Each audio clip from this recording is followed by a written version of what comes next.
It's a wildlife tragedy with few parallels anywhere in the world. An appalling carnage in a land where the great Emperor Ashoka once proclaimed peace for all living creatures.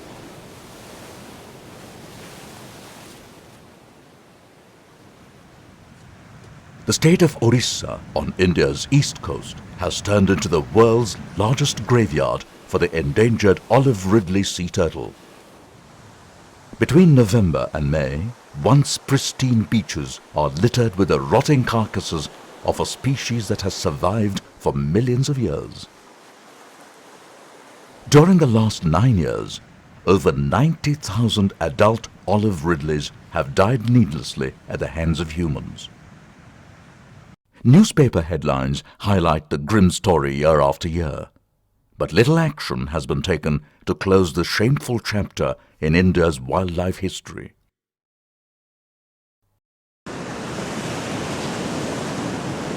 Orissa is one of only 3 places in the world where a unique phenomenon known as mass nesting takes place. On a few days or nights every year, on 2 or 3 secluded beaches, thousands of olive ridleys come ashore synchronously to lay their eggs.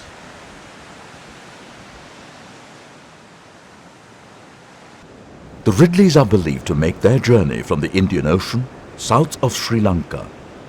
They arrive in the coastal waters of Orissa in early November and fall prey to the nets of mechanized fishing boats. It has not always been so. For centuries, the people of Orissa have been harvesting the gifts of the sea without harming sea turtles. Using traditional fishing methods, tens of thousands of families still make an adequate living from the sea and coexist peacefully with the turtles. Intensive mechanized fishing is sounding the death knell for the traditional fisherfolk and for the turtles. Seafood is a lucrative, multi-million-dollar business and is exported to America, Japan, and the European Union. This kind of mechanized boat is known as a trawler. It is extremely efficient at capturing fish and prawns. Trawling is an ecologically destructive method of fishing. The trawl net is like a very long bag. It is cast into the sea and dragged underwater behind the boat for about 4 hours. 2 heavy wooden boards, known as otter boards, act as stabilizing weights and also serve to agitate the seafloor and scare fish and prawns into the net. The repeated dragging of the boards and the net on the seafloor by hundreds of trawlers causes enormous destruction to the eggs and hatchlings of fish and prawns. The trawl net is indiscriminate and captures everything in its path.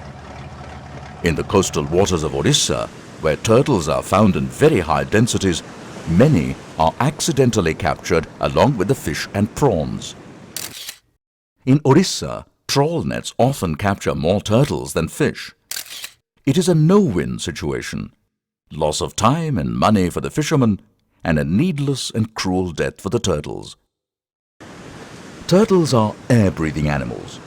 They can hold their breaths for far longer than we can, but they can't breathe underwater. When a turtle has been trapped in a net for more than an hour, it goes into a coma and dies.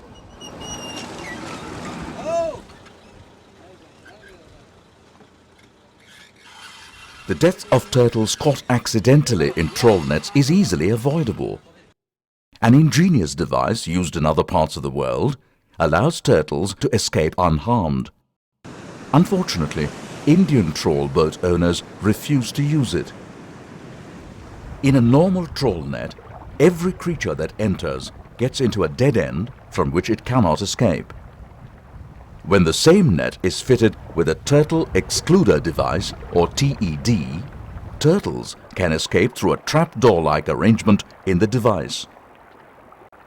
Inevitably, a few fish will escape along with the turtle, but tests by the Wildlife Institute of India have shown that the average loss is no more than 5% of the total catch. A small price to pay for saving the lives of tens of thousands of turtles. The trawl boat owners, however, say that even a 5% loss of catch is unacceptable and that they will only use the TED if the government pays them a compensation in perpetuity. Since the government cannot accede to this impractical demand, there is a stalemate.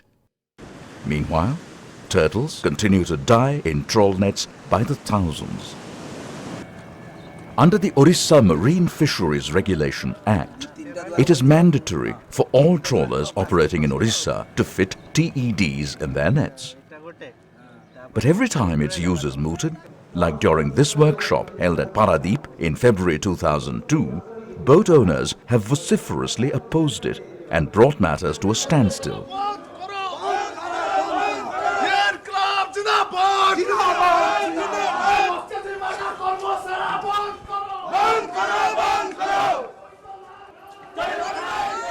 The government itself has been unwilling to enforce its own laws, and one can only speculate as to why.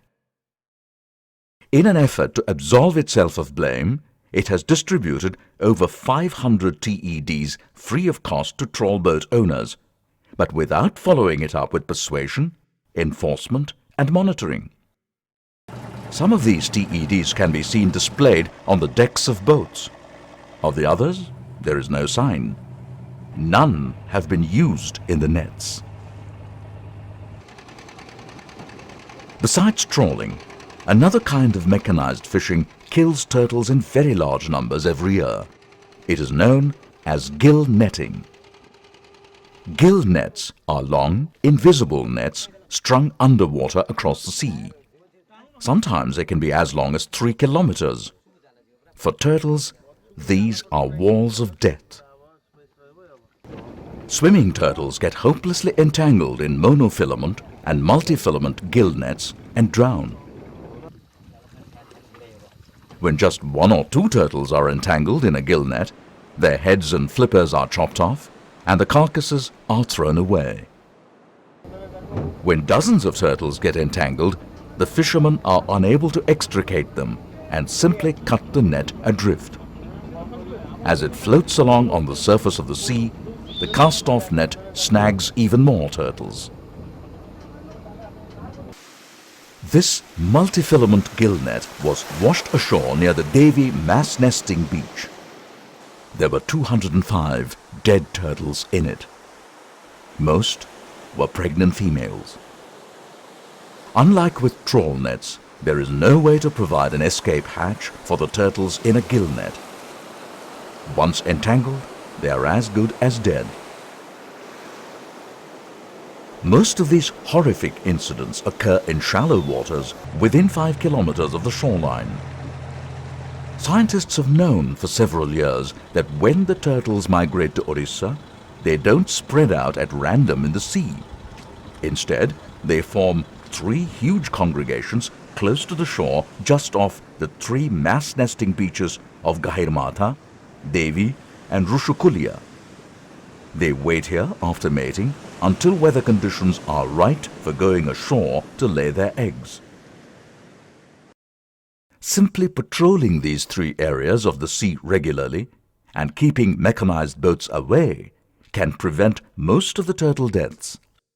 In fact, the Orissa Marine Fisheries Regulation Act expressly forbids all mechanized fishing within 5 kilometers from the shore throughout the coast of Orissa. This law was enacted not for the turtles, but to protect the rights of tens of thousands of artisanal fishermen whose livelihoods are threatened by the large mechanized boats. But with the law turning a blind eye, the trawlers and gill netters fish close to the shore all the time. Protecting the rights of the traditional fishermen would automatically protect the turtles to a large extent. But so far, neither the Orissa Fisheries Department, which is responsible for enforcing the fisheries regulations, nor the Orissa Forest Department, which has a responsibility to protect the turtles, have shown much inclination to do their jobs. In fact, year after year, the state government has displayed shocking indifference both to the plight of the olive ridleys and the plight of the country fishermen. Olive ridleys are a protected species under Schedule 1 of the Indian Wildlife Protection Act, and it is the responsibility of the State Forest Department to take all steps to safeguard the species. But in an alarming contradiction, the Orissa Forest Department has been systematically, if unintentionally, destroying the nesting beaches of the olive ridleys. For thousands of turtles to lay their eggs, nesting beaches have to be wide and free of vegetation, except for naturally occurring grasses or creepers. Although the Wildlife Wing of the Orissa Forest Department has known this for a long time, other wings of the department, such as the Social Forestry Division and the Coastal Afforestation Division, have been allowed to raise casuarina plantations on prime mass nesting beaches, leaving no space for the turtles to nest. Casuarina is planted on the beach ostensibly as a barrier against cyclones. However, this has proved to be no more than wishful thinking. When a severe cyclone hit Orissa in 1999, extensive casuarina plantations were no impediment. They snapped like matchsticks. The dead trees are a stark testimony to the uselessness of casuarina. Even so, new plantations are coming up everywhere. This is what the Devi mass nesting beach would have looked like 3 years ago. A broad beach platform well beyond the high tide line serving as a nesting area. This is what it looks like today with the new casuarina plantation. One of the best mass nesting beaches in the world has been destroyed by the very department that is supposed to safeguard it. The other great danger to the turtles comes in the form of illumination. Lights on or near the beach have a severely disorienting effect on adult turtles and hatchlings. While they often deter adult turtles from nesting on a beach, they are always a fatal attraction to the hatchlings. Turtle hatchlings emerge from the sand at night and orient themselves towards the water by the faint glow over the ocean. They rush towards the sea and swim away from the shore. They are highly sensitive to artificial illumination and are attracted to it like moths to a flame. Even a small flashlight placed on the beach acts as a magnet. Every year, tens of thousands of hatchlings get attracted to lights on or near the nesting beaches and stray in the opposite direction from the sea. There, they often get stuck in vegetation or stranded on the hot sand and die.